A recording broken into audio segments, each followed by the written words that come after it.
Today, I'll be explaining the sword and shield doctrine, its purpose in the law, how it can be used, and why it's used. First, let's look at the concepts of the doctrine.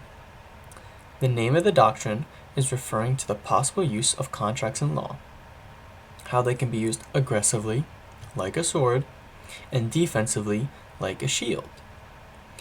It is an important legal principle that is most associated with promissory estoppel and contractual capacity. You might be wondering what promissory estoppel is. We'll come back to that in a moment, but by definition, it provides a remedy when a person has relied upon a person's promise to their own detriment. Let's begin by looking at capacity. This requires the parties to understand the contract's nature, terms, and consequences. When can a person not have capacity, you may ask? Well, in most cases, minors or people under the age of 18 do not have full contractual capacity. When someone is heavily intoxicated, they also do not have a capacity to contract. And lastly, if they are deemed mentally incompetent by order of a judge in court, they do not have contractual capacity. Now let's look back at how promissory estoppel works and the 5 elements that we look for. First, a legal relationship between the parties, most commonly established through a contractual agreement. Second, a promise or assurance that was reasonably believable in the circumstances. Third, we need a reliance on the promise that was justifiable in the circumstances. Fourth, a detriment as a result of the person relying on the promise. And lastly, that it would be unconscionable for the person to be allowed to get away with going back on their promise. Unconscionable meaning not right or reasonable. To help clarify this, I've got a scenario for a contract being used offensively like a sword.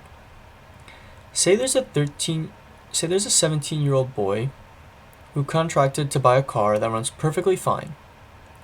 He drives it for a couple of weeks and has an accident that damages the vehicle. The boy then goes to the car seller and tries to disaffirm the contract to get his money back, claiming that he's a minor and doesn't have the capacity to contract. This is an example of where the doctrine can be used to defend the car seller who the 17-year-old is trying to take advantage of by claiming his lack of capacity. It would not be right for the 17-year-old who was allowed to buy the car, damaged it, and return it like nothing happened. Now let's look at a similar example, but this time where the 17-year-old boy is defended by promissory estoppel and his limited capacity. Let's say that a seller is offering to sell a car that he knows is faulty to this minor without telling the minor that the car is faulty. After just a few days, the 17-year-old realizes that this car was sold to him with significant defects, so he decides to disaffirm the contract. By claiming his lack of capacity in this contract, he should be entitled to be paid back by the seller and return the faulty car. Again, we see that it would not be right for the seller to be able to sell a faulty car to someone and not be subject to punishment. Let's review. Now we know that the sword and shield doctrine is a principle to help settle disputes by focusing on contractual capacity and promissory estoppel. We saw why someone may not have capacity, and we went through some examples of aggressive and defensive uses of capacity.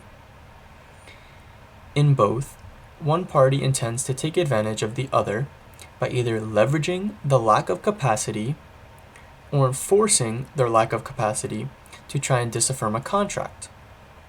So now you know when and why you can disaffirm a contract that involves reliance on promises and contractual capacity.